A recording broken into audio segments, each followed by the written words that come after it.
I would just like to start by congratulating you on your two most recent books. We've got copies of them here, Another Sort of Freedom and The Dilemma of an Indian Liberal. Really insightful reads, and I believe they're available for the American audience via Amazon.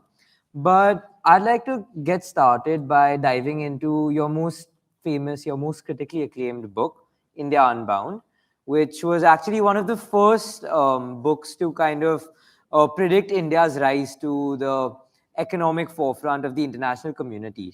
So please tell us, Mr. Das, 30 years later, has India lived up to your expectations? Well, I predicted that India would rise, and India has risen.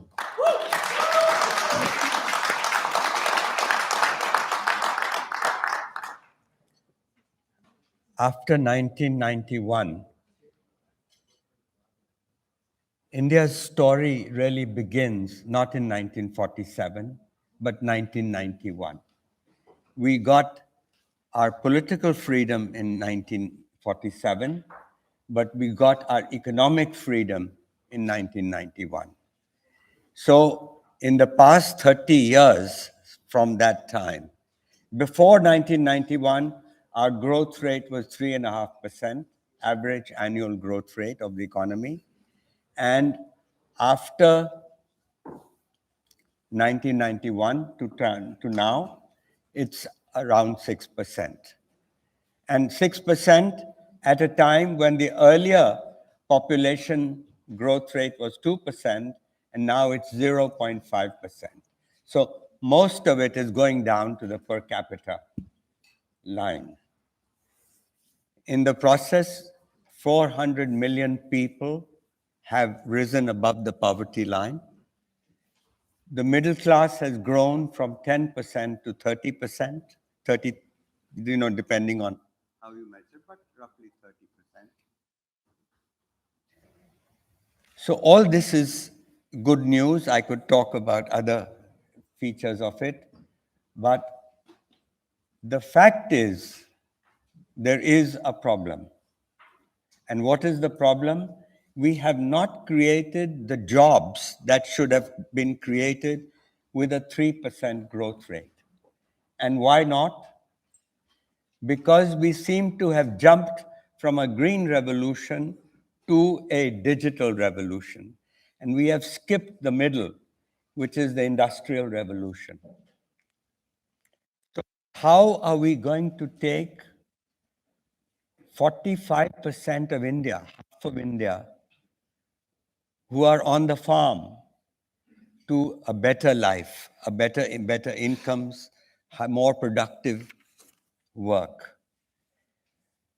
And so that is really the challenge before any government. And I would just say that, let me leave it at that, because otherwise I could keep going on and on. No, so you've mentioned a bunch of interesting threads that I'd like to pick on. So let's firstly go back to the beginning. You've been a vocal critic of the license Raj in India. What was it like living under these circumstances, and how has it changed your thinking? Well, you're all lucky, I would say. You did not experience the license Raj, but I worked under it. And I'll give you an example. I worked for a company that made Vicks Vapor Rub. And one year, there was a flu. And we sold a hell of a lot of Vicks Vapor Rub. So we thought we'd done a good job in an epidemic. But at the end of the year, I got a summons from Delhi, from the government, saying that we had broken the law. And what was the law that we had broken? We had broken the licensing law, which said you can only produce so many tons of Vicks per year. And it's not a laughing matter because there was a 3-year jail sentence at the discretion of the government. A 3-year jail sentence attached to doing something that we thought was a good thing we were producing for the country during an epidemic. Madness. So I arrive in the office of the official in Delhi. He keeps me waiting. He's a joint secretary. He keeps me waiting for 2 hours. Then I've got 2 lawyers who are shivering, and we walk into his office. And he keeps reading the newspaper. We are waiting, and he keeps reading the newspaper. We are too polite to interrupt him.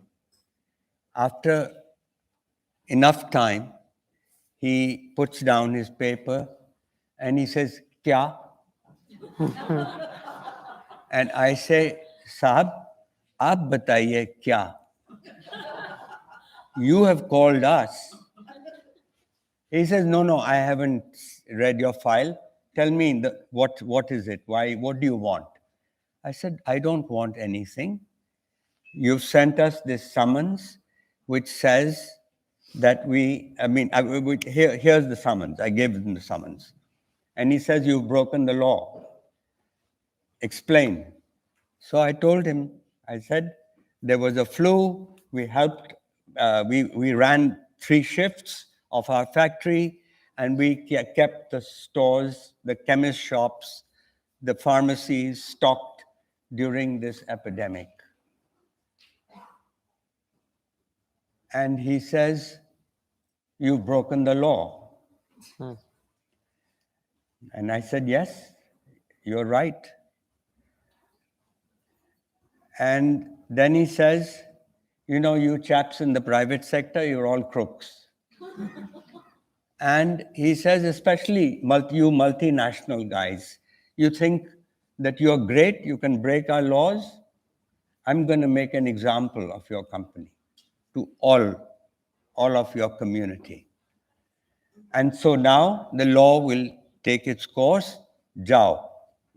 Get out of my office.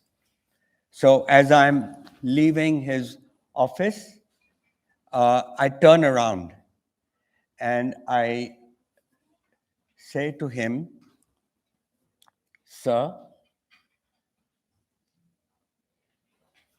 when the news comes out that you've sent an executive of a company, a multinational company, to jail,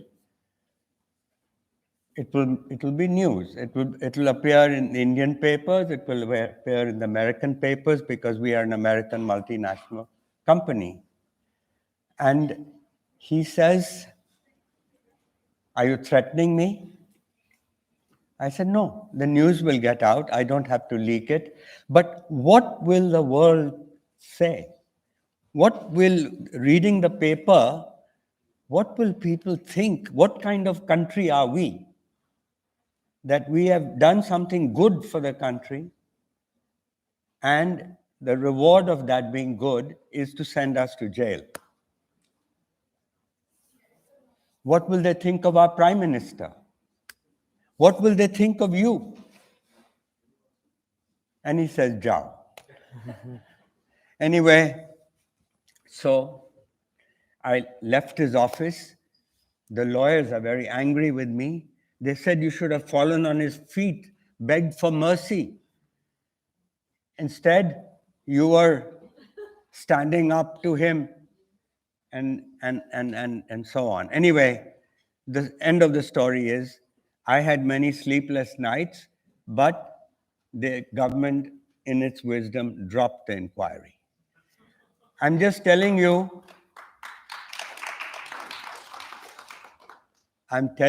this story because this is an extreme example of the lunacy of 40 years of the license Raj under which we had to operate. And we And in those 40 years, that's why I say we didn't get our freedom in 47, we got it in 1991. And in the process, we sacrificed 2 generations of our country. A lot of people had to leave India to find opportunities for jobs because the only jobs going were in the government. There was no private sector, vibrant private sector like you have today. So to answer your question, why did I write India Unbound? Because I wanted to tell people from a practitioner's point of view of what it was like. And so I feel real azadi came in in 1991. Yeah, I think that's amazing. While we might laugh at this story, I think it's truly a very revealing example of how far India has come from the license Raj. So definitely that was really enlightening. And it was in the name of the poor they had this license Raj. But then if you see the numbers, they did very little for the poor. The rise of the poor all came after 91. So anyway, as far as I'm concerned, that was the moment. I had been a socialist, and within a month, I joined the Swatantra Party, and I became a classical liberal. Now, my previous speaker spoke about liberals as though he was abusing someone. I'll just tell you, liberal is a slippery word because there are all kinds of liberals. A classical liberal basically believes in market outcomes rather than outcomes decided by the government or by a bureaucrat like the one I talked about. The liberal also believes, liberal comes from the word liber in Latin, also means freedom. So there are left liberals and there are classical liberals. Left liberals were the earlier Marxists and so on, and they are also liberals. But you can't club them under one umbrella. And frankly, we'll talk some more about liberalism. Yeah, so I mean, I don't think there's any doubt that you are a vocal advocate of the liberal school of thought. A liberal is wary of power, political power, religious power, military power, and even economic power. Because those are what threaten our lives. So, were there any defining moments in your personal life that kind of shaped your strong convictions about this ideology?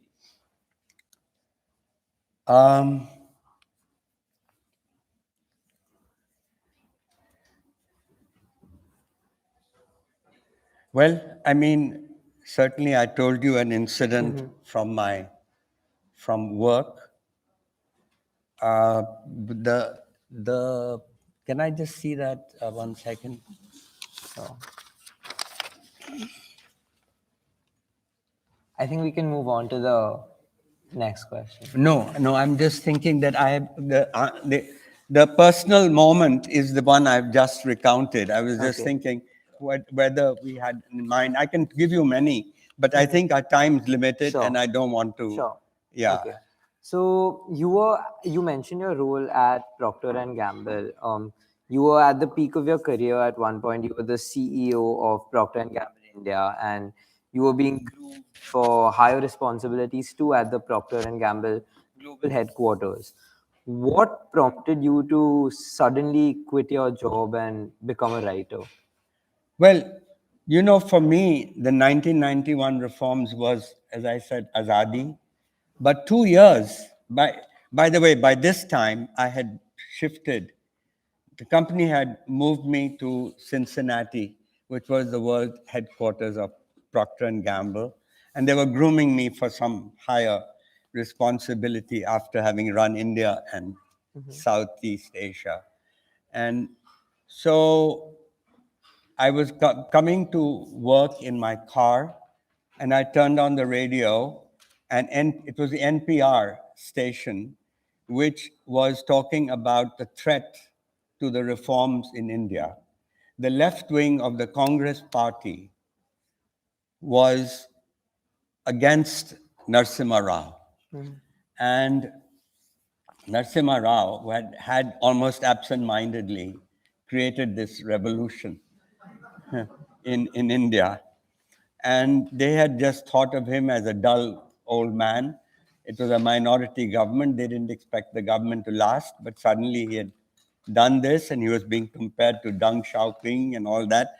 So the Congress party did not like that. But also it was also Narasimha Rao's fault.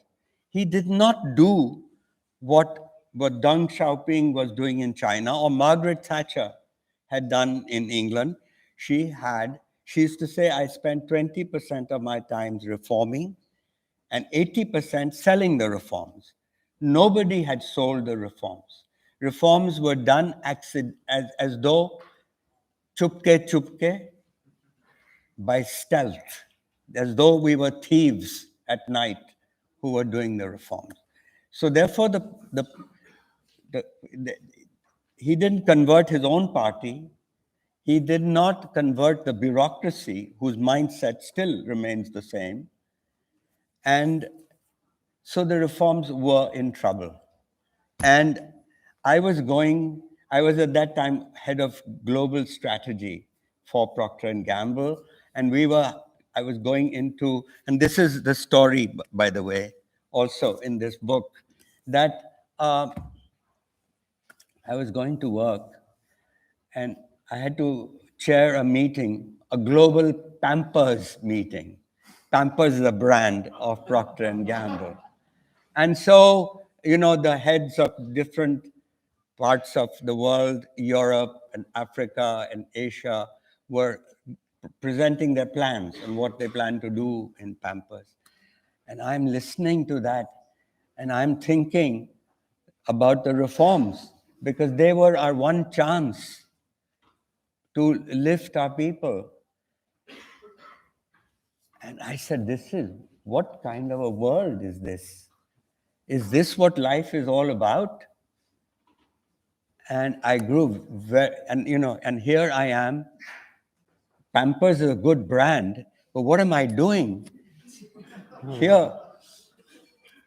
So I think a lot of us, when we get into our 40s, we begin to ask this question, what is life all about? And that's what happened to me. It was a midlife crisis. I came home. My wife could see that I was very troubled. But within a few weeks, I told her we're going to quit. And she got worried. She said that just when we are making big money, you want to quit? And she said, you're not even 50. And 65 is the retirement age. No, but I sat down, showed her that even in a few years of, by the way, as head of Procter and Gamble India, my salary could not be higher, was not allowed. Managing director or chairman of the company could not have a higher salary than the secretary to the government. So 5,000 rupees a month was the salary. Wow. So in fact, all the savings we had were in the few years that we had spent in Cincinnati. Anyway, the long and short of it is that I convinced my wife that, now your standard of living is not going to go up, but hopefully it won't go down. And also by then, and she said, what are you going to do? I said, I'm going to write and I'm going to defend the reforms because the government is not doing it.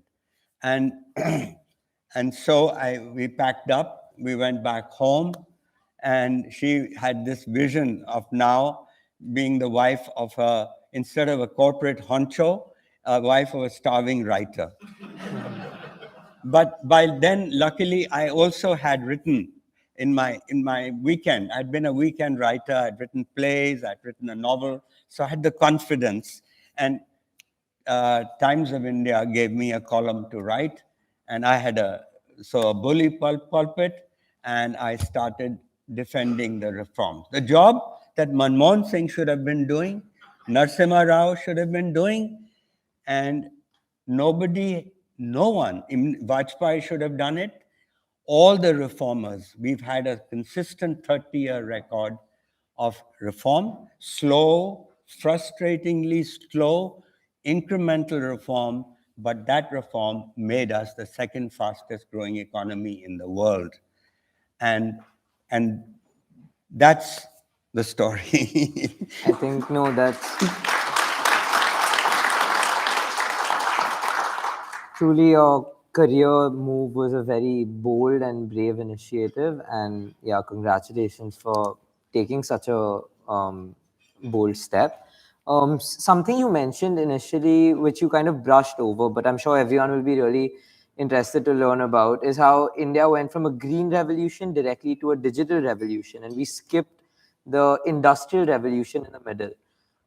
Can you elaborate on that? Like, what are India's prospects of an industrial revolution today? Yeah, well, certainly there are the prospects for an industrial revolution today are far, far greater than they were in 1991. We've had the benefit of these incremental, slow, frustrating, slow reforms. Plus, we have an infrastructure that's far improved. Those of you who've been home, you can see it as soon as you arrive at the airport and go into the country. Road mileage has doubled since 2011. Port handling capacity has quadrupled in this 10 years. Logistics has improved by 40% from what it was. GST has made us finally one market. We don't need to have a depot in every state, with the tax collector of the state coming in. And so these are just some of the examples. But I think the most important example is the digital revolution. The ambassador talked about it, so I don't need to repeat what she said. So there are very good reasons to believe that we can now create an industrial revolution. But success is not inevitable. We have to work for it. Work for it. We still have to do a lot of reforms. Modi tried to do 3 important reforms which he could not deliver. The land acquisition reform, it's still very difficult. 300 people have to sign a document before you can buy 1 acre of land to set up your factory. Labor codes, and I won't dwell because of time, but labor codes we need better labor legislation, and we need the farm laws because we still need to create a second green revolution. So there are still things to be done, but all I can say is the conditions today are better for it.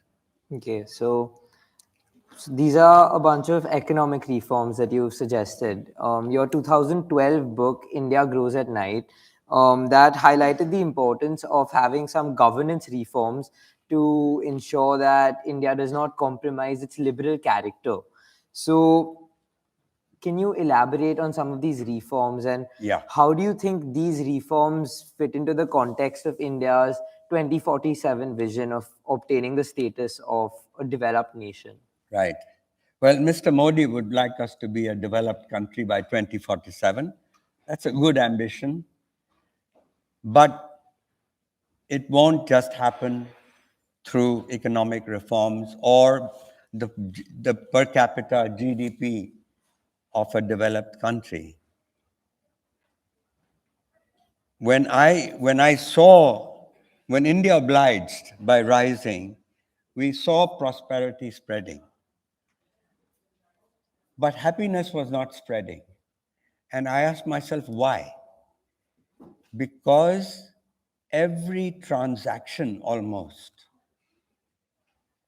of between the state and the citizen required a bribe. And I said, this is not right. You know, a developed country doesn't have this. So, and you all know the story that corruption in UPA too was so great that a lot of people moved to Mr. Modi, partly in disgust at that corruption. So why? Why? And the issue really was governance.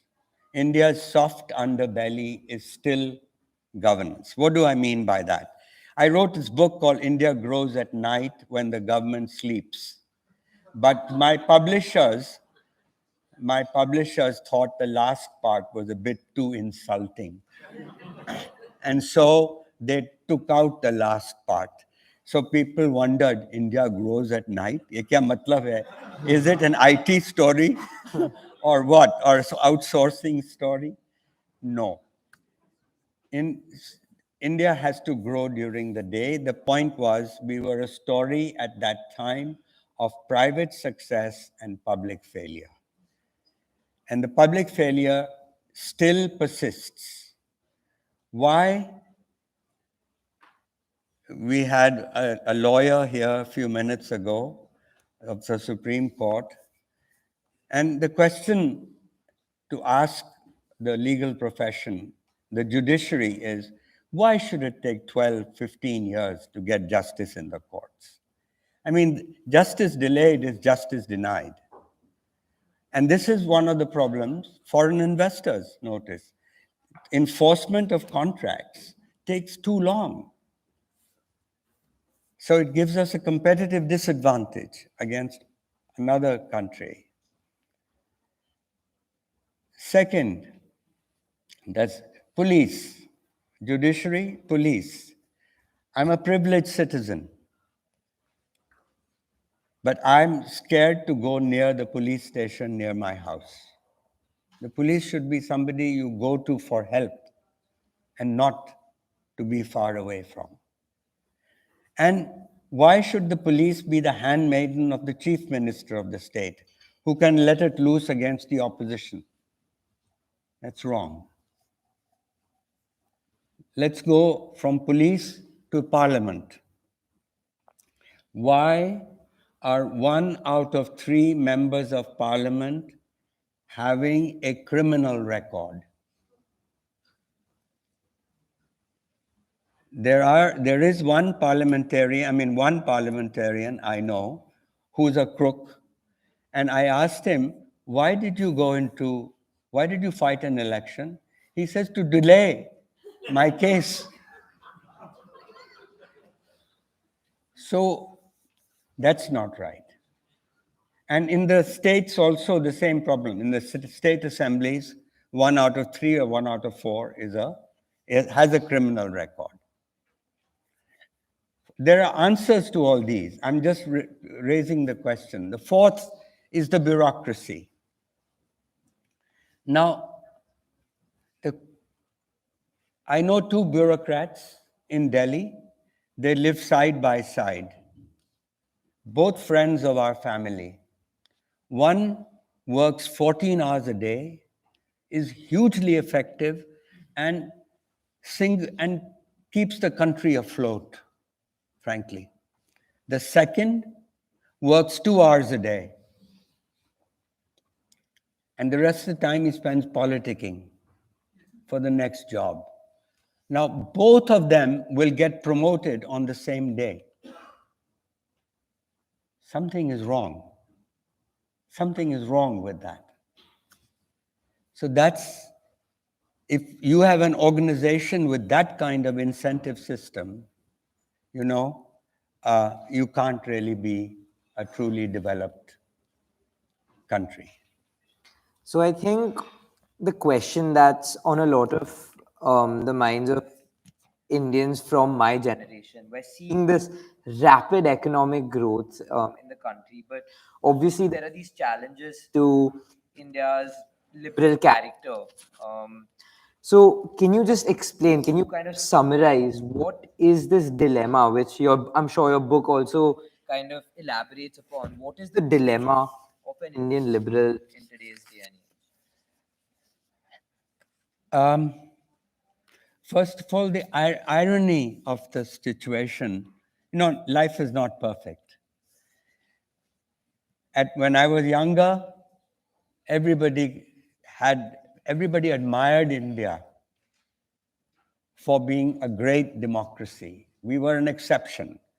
The other countries who became free, well, take Pakistan on our side, neighbor, they really, generals came to power in those countries. And India, truly, we were proud, we were envied for being a democracy, but with a lousy economy. And now, the irony is, we are a dynamic economy. In fact, uh, this year, we are the fastest growing economy in the world. But our democracy is weakening. It's weakening. We are becoming, and I don't need to elaborate on that. And so the worry, just at a time, this is India's moment, when India is regarded by the world as a bulwark against a democratic India is a bulwark against autocratic China. But at this time, we are poised at a moment to the world that we are the democratic answer. But democracy itself is weakening, becoming illiberal. And so we could go on that's the subject for a full day's seminar. And the dilemma of the liberal. Let me just read you, my friend. You're coming here, but we haven't got our 40 minutes yet. You are the one who delayed the last session.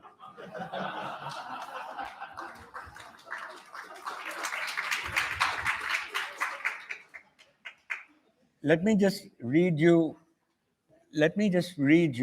a small bit. I became a liberal because I believed in the virtues of openness, mutual respect, and a concern for others.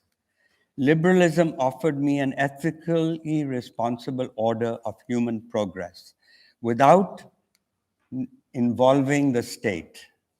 It is quite remarkable how liberalism, an idea born in 18th century Europe, went on to become the reigning ideology of the world for over 2 centuries, liberal democracies and free markets spread around the world to become the only sensible way to organize public life. Now, I want to read one thing I want to say where I disagreed with the previous speaker is that liberalism is not a Western idea.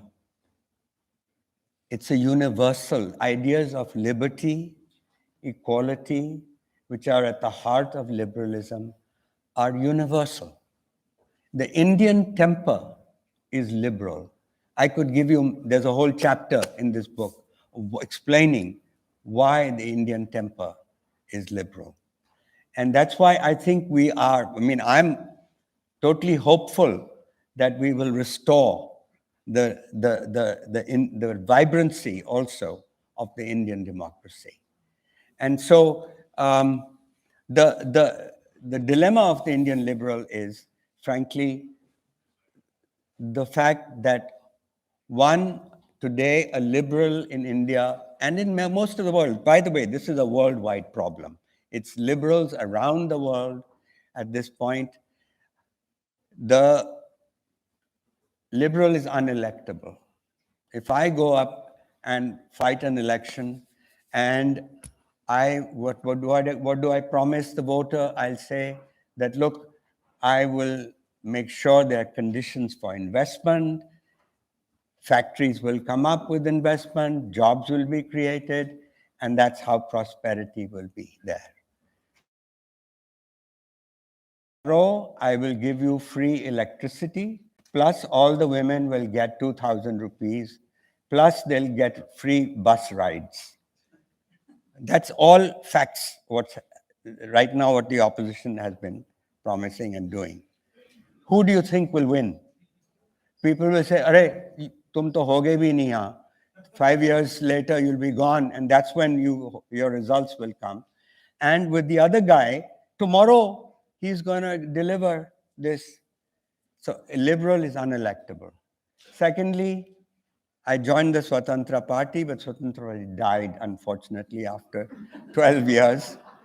And today, there's no hope for a liberal party. And almost anywhere in the world, it's the same problem. And third, finally, for the liberal, the problem is that I have no one to vote for.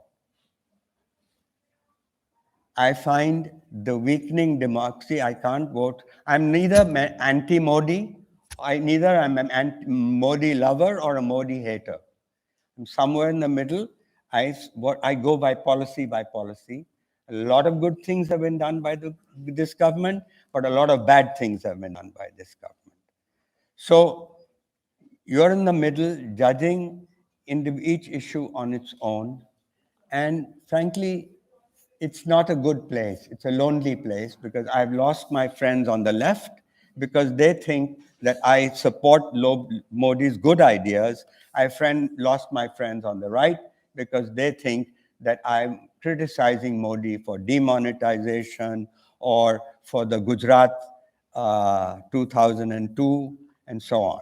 So this is the dilemma of the Indian liberal, that he's on a lonely road today. And that's kind of the situation of a liberal, not only here, but around the world. I think that's a very refreshing perspective on politics. I think that's really refreshing, especially given that the current political landscape, whether that's even in the US, is highly polarized, but having that kind of nuance is definitely very useful.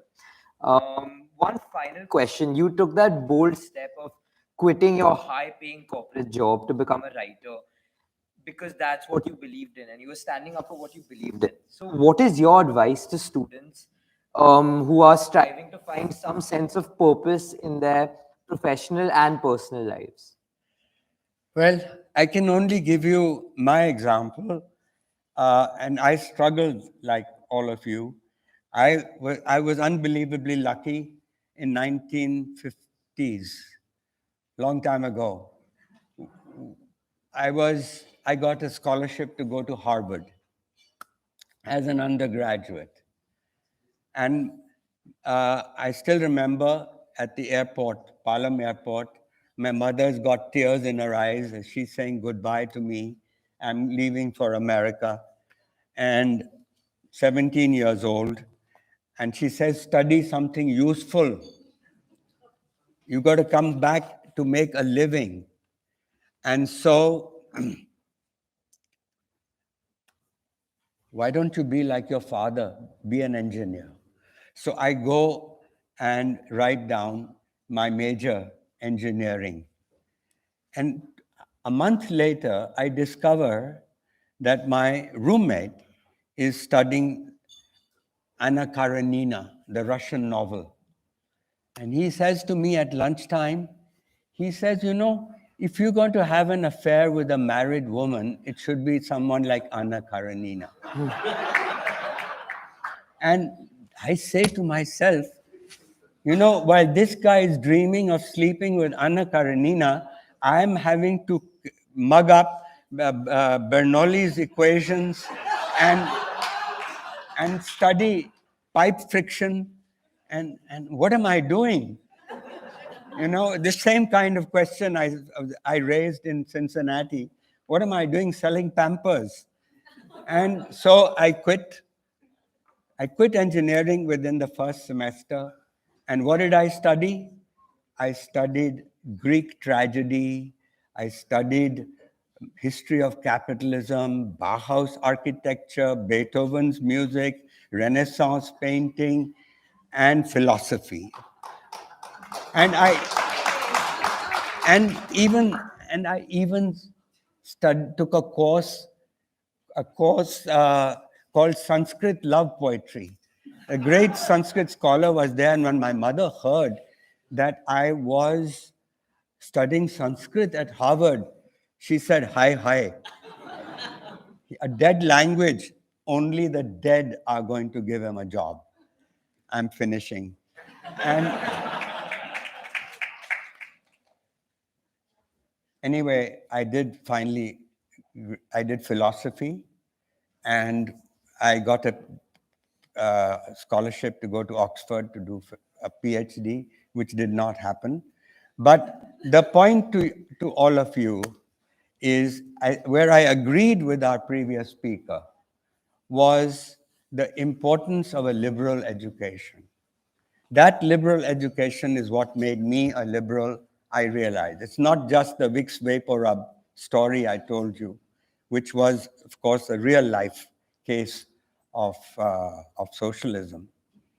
So the only advice from my own experience to you is that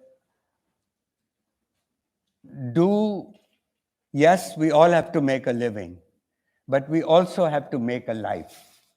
And making a life, I made a life at Harvard through books and inspiring professors, etc.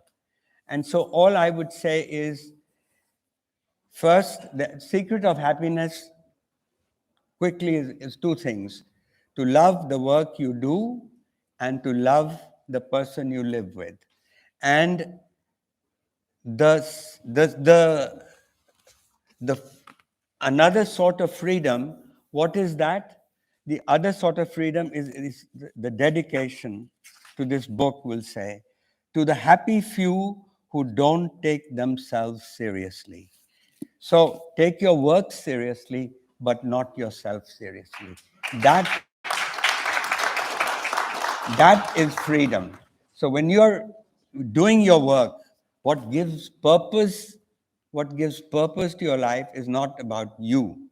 It's like Tendulkar, you know, when he was approaching his great double century at the end, Tendulkar, when he was a reporter asked, how did it feel like when you were getting close to your double century? And he said, I wasn't even there. The ball had become so big, the bat had become so big that the bat just had to hit the ball. Tendulkar, that's where it is, self-forgetting. That is the answer, and that's when you love your work and not just love yourself. Thank you.